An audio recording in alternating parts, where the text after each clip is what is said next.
Welcome fellow explorers to Project Makirraji. In the last episode, we saw how the oceans of Makirraji have changed since we began exploring life on land. In this episode we will see how continental movements have reshaped the land, giving rise to new environments and some of the most extraordinary creatures yet seen on Makirraji. Over millions of years the continents have been slowly shifting, pushing up mountain ranges as they move. It is these mountains that gave rise to the first deserts, tundras, and rainforests of Makirraji. These mountains have reshaped weather systems across the planet, changing how water moves across Makirraji. The movement of the continent has also led to increased volcanic activity, especially between the splitting supercontinent of Kaifora. These volcanoes release gases such as sulfur dioxide into the atmosphere, where they react with water vapor, forming sulfuric acid, otherwise known as aerosols. These aerosols reflect the sun's light and heat from reaching the planet's surface, slowly cooling the planet. These changes, over time, may lead to the creation of one of the most influential biomes on the planet. Steppe is a biome analogous to the grasslands of Earth, but since Makirraji doesn't have any grass, we will call these biomes steppe. The main factor that differentiates the steppe from other biomes like the seasonal areas is the abundance of ground vegetation.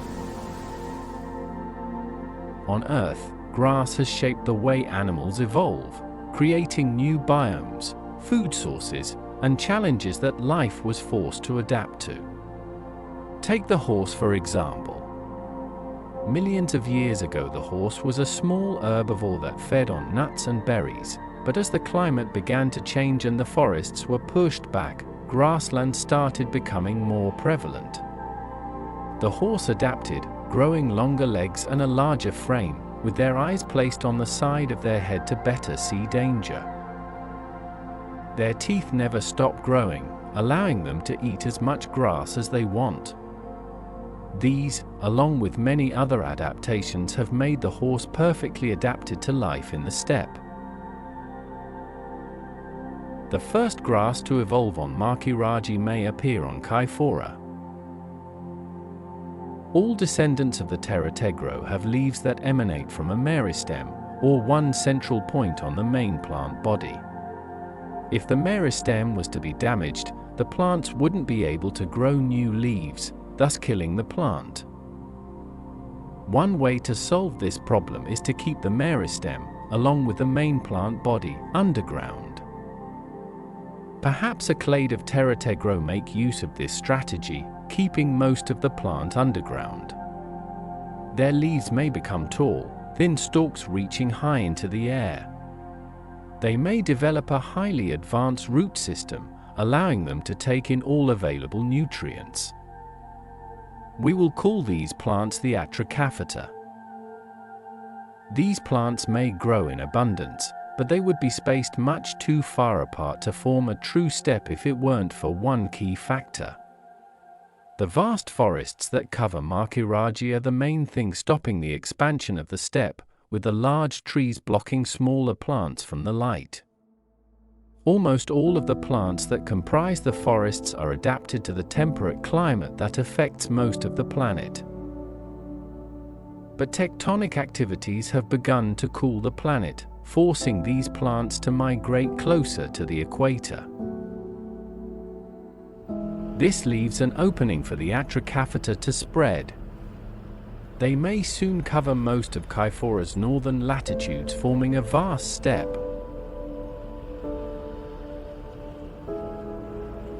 This new habitat will create many new niches, which life will vigorously compete for. One of the most immediate pressures imposed by life in the steppe is the lack of cover. With nowhere to hide from predators, life will have to find new ways to defend themselves. Steppe-dwelling Divirudont may respond to this lack of cover by getting bigger. Larger sizes aid in intimidating predators and allow animals to shrug off less serious injuries. However, most of the Divirodonta we have seen so far have limbs that are slayed out to the side of their bodies. This configuration offers great balance but can't support much weight. Furthermore, the heightened gravity of Makirraji will decrease the maximum weight a splayed posture can support. As these animals get heavier, the most optimal solution is to have the legs closer to the animal's line of bilateral symmetry. In these large animals, the legs will be positioned completely erect, reducing the muscle power needed to keep these creatures upright. This innovation can be seen in animals on Earth, such as dinosaurs, and mammals like elephants.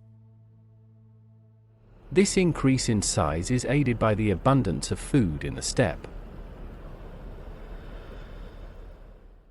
In order to increase their feeding efficiency, these creatures' bodies may undergo adaptations. Their bodies may be closer to the ground, adopting a bulky frame. They mainly feed on the abundant Atracaphyta and supplement their diet with other low-lying plants that grow near bodies of water. These creatures prioritize size over speed, and in order to support their large sizes, they have increased points of muscle attachment, specifically on their backs. The large hump on their backs is a site of muscle attachment, giving them extreme strength. This adaptation can be seen in other animals such as the rhinos of Earth. Their tentacles may shrink, being used primarily to cut up food and pass into the mouth, no longer reaching into the canopy. We'll call these creatures the Ignodonta. On the open steppe there aren't many trees left, but by lakes and rivers there may still be abundant groves of Terrategro and Excelifigro. Some Divirodonts may retain the life of a browser, feeding off the tallest vegetation that other animals can't reach. These creatures may grow even larger than the Ignodonta, developing large necks to reach the very tops of trees. This increase in size is supported by their erect limb posture, which they have in common with the Ignodonta. These creatures' eyes being so high up allow them to spot danger from far away, giving them time to escape. Over time, these creatures' first 3 pairs of arms may become less useful in locomotion, with the hind 3 pairs of legs supporting the bulk of the animal's body. Eventually, these limbs may lose their role in locomotion entirely. However, unlike other animals on Makirraji, whose non-locomotive limbs have become practically vestigial, these creatures may exhibit centaurism. Centaurism is a phenomenon in which a creature has or develops limbs used for functions other than locomotion. In these creatures, their first 3 pairs of limbs may raise off the ground, emanating from their large bulky necks, being used to pull vegetation towards the mouth. However, these creatures' large sizes aren't attained so easily. The high gravity of Makirraji poses a challenge to all megafaunal life. However, these creatures have found an extremely innovative way to get around this constraint. Their bones are hollow. These creatures' bones are filled with pockets of air, which makes them lighter and easier for them to move their enormous bodies. We'll call these titans the Beluodonta. As the steppe ecosystem begins to develop, more and more organic matter will build up. Massive carcasses are prime points of interest to any scavengers and will be fiercely competed for. Perhaps a group of Phasarctodont may begin adapting to steppe life. They may retain a scavenging lifestyle, roaming the steppe in search of food. When they do find food, a new challenge presents itself. Scavengers from all across the steppe will eventually arrive at the carcasses of creatures like the Beluodonta, using their advanced sense of smell to pinpoint the body. These massive food sources will be extremely valuable, and thus competition is inevitable. These steppe-dwelling Phasarctodont may develop bulkier builds, with stronger forelimbs not only for digging into carcasses, but also to fight off rivals. These creatures' large stature may also help them intimidate larger animals that they may not be able to fight off. Although this animal is not the largest on the steppe, it is vital that it be able to defend its food, even from larger animals. Thus, these creatures may develop a threatening display, rearing up on their hind legs and letting out a loud bellowing growl.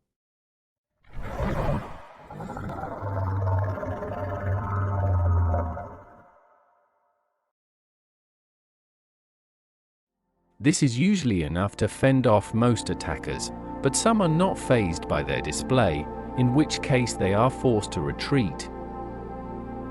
These creatures' larger bodies require more nutrients to sustain, and so they are constantly on the move.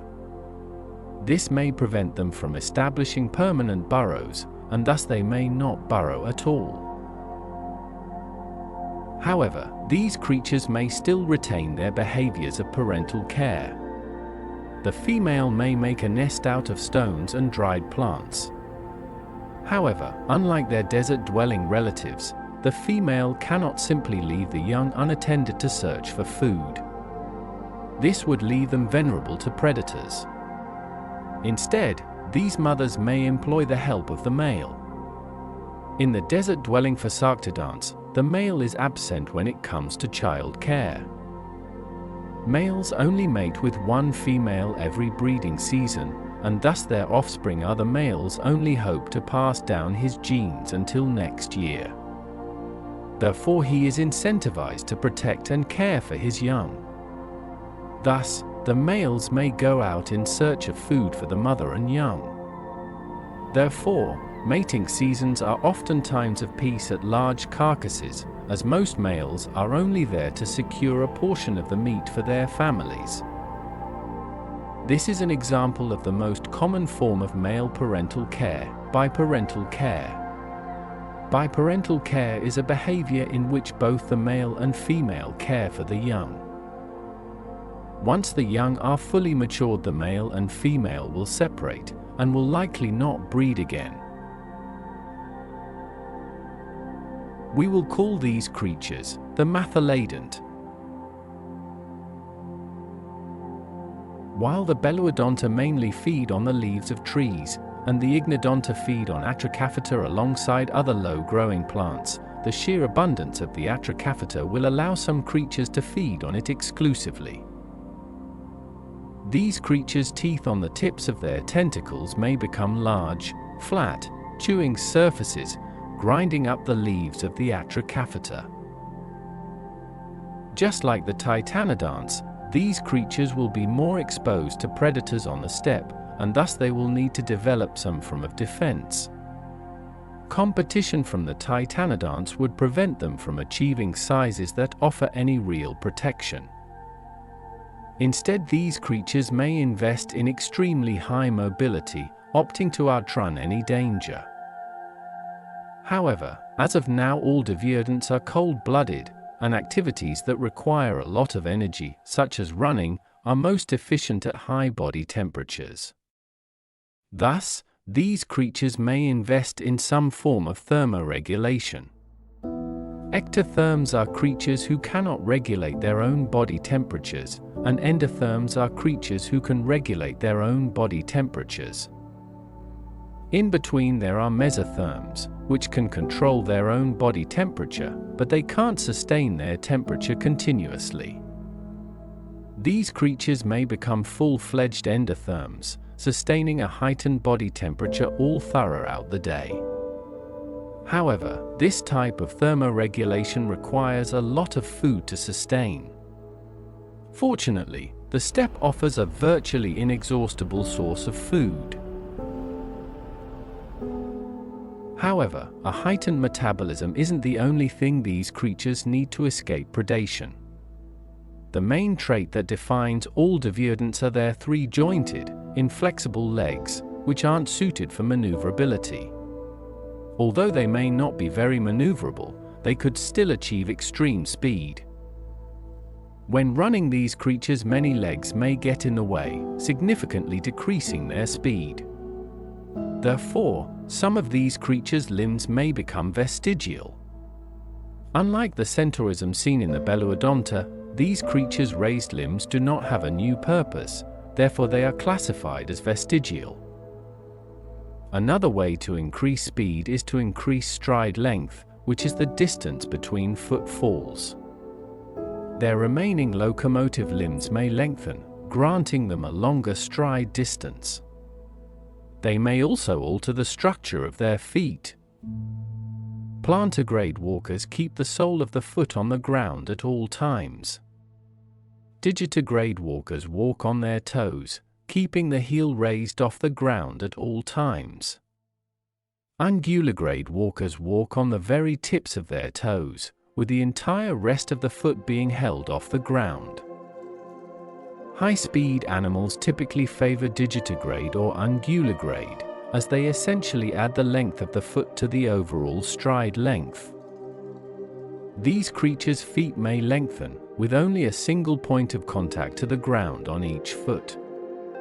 These points may have specialized bones which help disperse the repeated impacts the feet sustain while running.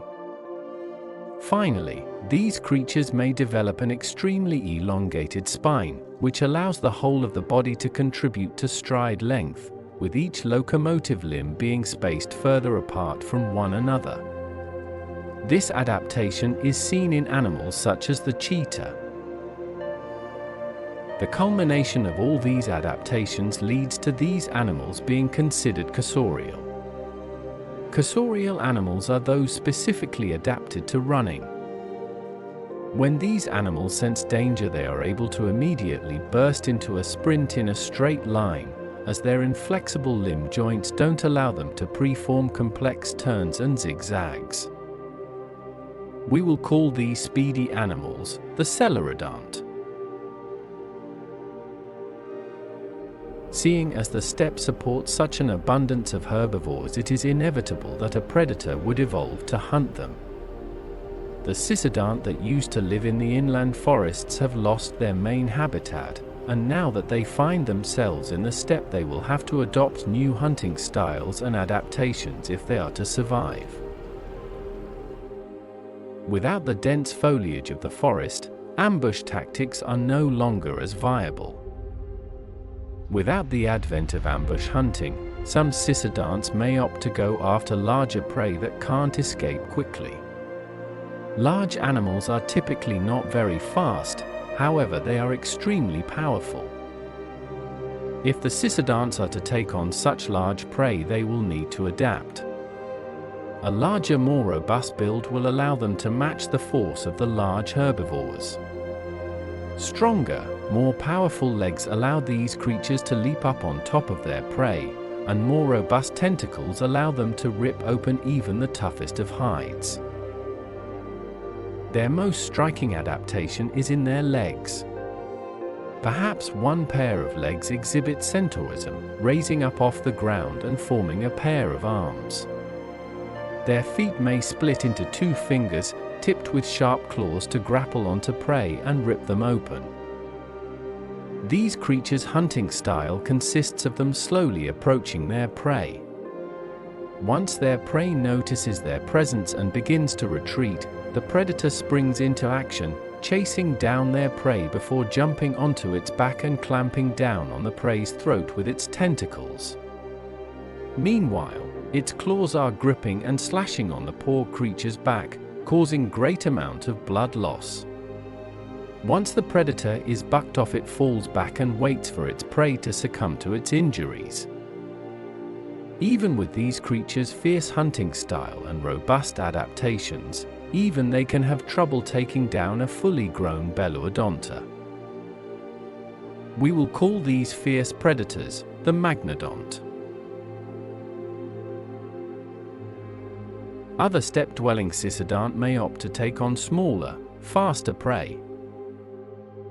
The Cicadonts are already somewhat pre-adapted for cursoriality.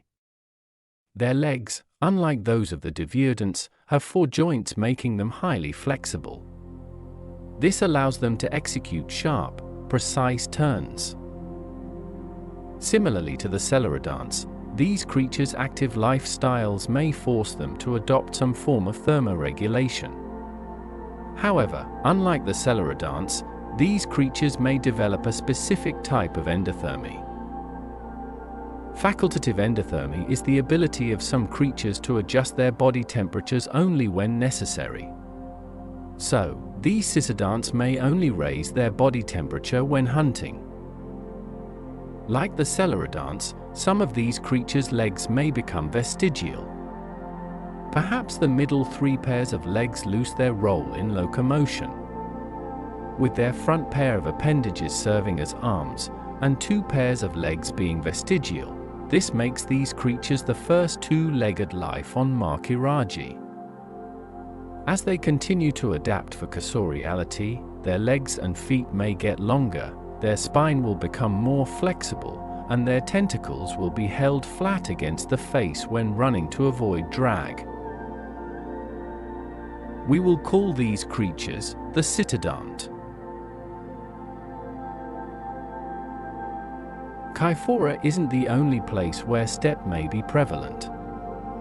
Nymphus has been slowly drifting northward, and thus hasn't been as affected by the planet's slow cooling. Nevertheless, steppe biomes may still arise on the continent's southernmost points, bordering the tundra. In these environments, the Artanagile may take hold. Their lifestyle is perfectly suited for life in the steppe. However, as more and more herbivores move into the newly opened niches, the Artanagile may be forced to adapt. In order to not get completely devoured by herbivores, these plants may submerge most of their bodies underground. Only the plant's gas sacs will emerge. Underground, these plants can form sprawling, interconnected colonies of vegetation. Their large, extensive root systems branch off in all different directions. These plants have the ability to sprout new gas sacs from their roots, helping the colony grow. But it goes further than just large root systems. Completely separate colonies can bond with one another, sharing water, nutrients, and genetic material. Over time, these plants can grow to form entire superorganisms that can stretch hundreds of meters across open terrain. Sometimes, whether it be by an animal grazing, or intense wind or rain, small portions of the colony can become uprooted and begin floating across the steppe. Amazingly, these plants have adapted to be able to survive in the air for a surprising amount of time, even being able to grow new gas sacs in the air. However, if the floating mat of vegetation does not return to ground level soon enough, it may die from lack of nutrients or water. We will call these strange plants the Mixotangile. Yet again, herbivores will flock in droves to colonize this abundant new habitat. Perhaps a clade of Mosanerid evolved to capitalize on the abundant Mixotangile. Their beaks may become more robust and sharp, used to cut off the portions of the plant that are above ground, rather than expend unnecessary energy pulling up the plant roots and all. They may also develop a robust stomach, capable of digesting even the hardiest of plant matter. Their altered diet will allow them to grow to much larger sizes, which gives them added defense against predators. As these creatures achieve larger sizes, they may develop a larger, longer tail to help them maintain balance. These creatures would likely be extremely territorial, protecting their selected territory from any intruders, predators, or otherwise. Their territorial nature and extremely sharp beak often lead to deadly encounters, with their attacks sometimes being directed at harmless passers-by. We will call these creatures the Paphrolitus.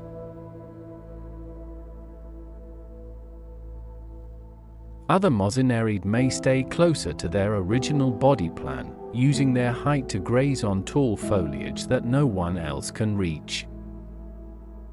This may restrict them to the small patches of gallery forest, which are remnants of forests that remain around lakes, rivers, and other bodies of water. If these creatures wish to move between gallery forests, they could use their height to feed on floating mats of mixotangile. This is not a long-term solution, however, and so they must reach another forest in a timely fashion or risk starvation. As they grow taller and taller, their tails may also grow. These creatures use their tails as added support and are able to lean back on their tails if needed. To do this, their tails have to be extremely muscular. Their tails are similar to those of kangaroos on Earth. We will call these gentle giants the Turralitis. Perhaps a clade of Canterid evolves for life in the steppe. Their omnivorous lifestyle allows them to take advantage of every available food source. However, in the abundance of the plains, these creatures may begin to lose the carnivorous side of their diet, primarily feeding on the abundant mixotangile. Yet, they may still forage among the foliage for any heteromorphs as added protein. However, these creatures will need a way to protect themselves from attack. They may be blocked from megafaunal status by the Paphrolitis and Turralitis. Therefore, these creatures may opt for speed. These creatures may undergo many of the typical adaptations needed for cursoriality. Endothermy, longer legs, a more flexible spine, and a long tail for stability when running. However, these creatures' most interesting adaptation is in their feet. One of their toes has shrunk and moved up the leg, while the other has enlarged into a massive hoof. Hoofs have many advantages for cursorial animals. They provide a flat, solid surface to push off with when running. Hoofs also add a great deal to the creature's stride length, increasing their overall speed. Added defense may come in the form of herding behaviors. These creatures may congregate in large herds up to 100 strong. The larger the herd, the more eyes watching out for danger. If a herd member spots a threat, it will immediately burst into sprint. Once one animal starts running, the rest of the herd follows, creating massive stampedes. Moving with a herd also makes it harder for predators to single out any one individual, therefore protecting the whole herd. We will call these creatures the Ungulaterid.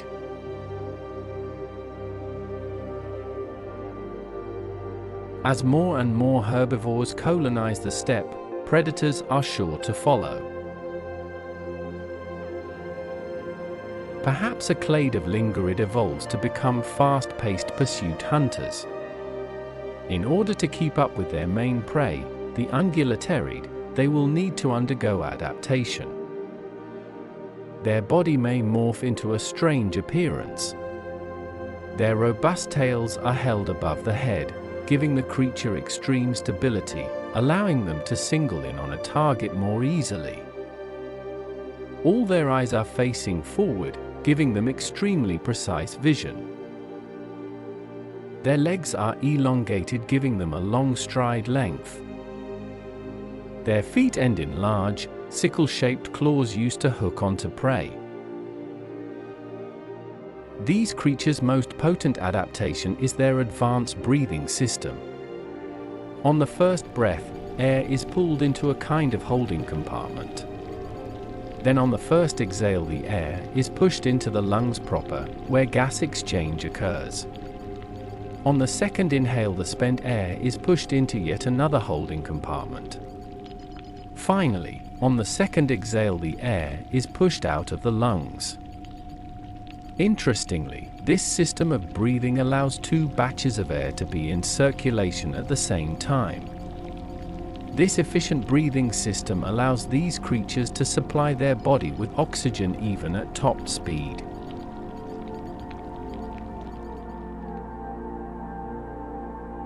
These creatures have all the adaptations necessary to pursue and take down the ungulaterids. We will call them the Chordidae.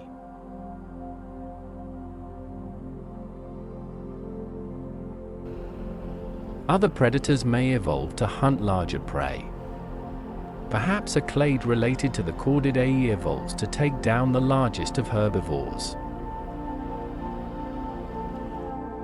In order to do this, their bodies may grow to massive sizes, fueled by the abundance of nutrients offered by larger prey. This size advantage would allow them to overpower large herbivores. Their feet may broaden, with an extra toe in the back for support. Their tail provides balance, especially when running. They share the advanced system of breathing with their relatives, the Chordidae. However, their respiratory system has developed more robust muscles around the lung, ensuring ample air supply for their larger bodies even under high-stress conditions. The barb at the end of their tongue has taken a strange shape. It has razor-sharp serrations that, once inside prey, hooks on and gouges out large chunks of flesh. When the hunt begins, these creatures will single out a target. They will then crouch down, blending in with the terrain. As they approach, they take great care not to alert the prey of their position. Once they are at a suitable distance, they will break into sprint, rapidly approaching their slow-moving prey before puncturing their flesh with their tongue. The chase is over in a matter of seconds. Using the hooks on their tongue to puncture their prey to inflict heavy blood loss. The prey weakens quickly. Once their prey can't fight back anymore, they deliver the finishing blow by targeting the most vital areas, including the head and torso. These creatures are the largest predators yet seen on Makirraji, able to take down even the largest of prey. We will call them the Latanidae. As the steppe ecosystems of Nymphus continue to develop, clades from far and wide may be able to find opportunity. The Flugophoterid of the rainforest might find themselves thrusted into this new habitat. Even the minor recession of the continent's forests may have displaced a substantial population of Flugophoterid. In this new environment, the Flugophoterid will have to take advantage of all available resources. The main advantage these creatures have is their flight. Not only is it useful for evading predators, it also allows them to traverse long distances in search of resources. In the open expanse of the steppe, one of the most common points of interest aside from the abundant foliage is dead animals. Perhaps these steppe-dwelling Flugophoterid evolved to seek out these carcasses. This represents a dramatic shift in these creatures' diet. Before, these creatures fed on nectar, which is extremely easy to digest. However, meat is much harder to digest. Thus, these creatures may employ the use of numerous types of gut bacteria that aid them in breaking down their food. In order to more easily locate their food, they may evolve a more robust sense of smell. More olfactory receptors clustered around these creatures' air intake holes allow them to pick up on even the smallest of scents from kilometers away. These creatures' arms are much more robust than their rainforest counterparts. This aids them in not only flying, but also ripping into carcasses. We will call these creatures the Longipterid.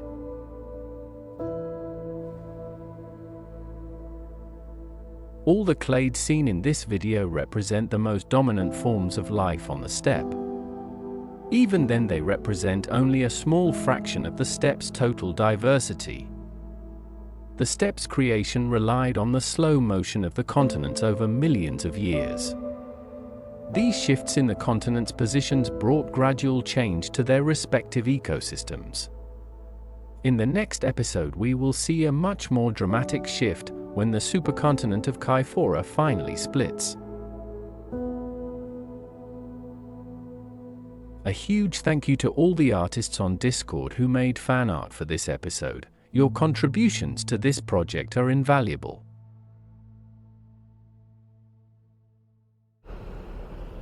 Thank you all so much for watching. Don't forget to subscribe, like, and share your thoughts on these incredible creatures. See you in the next episode.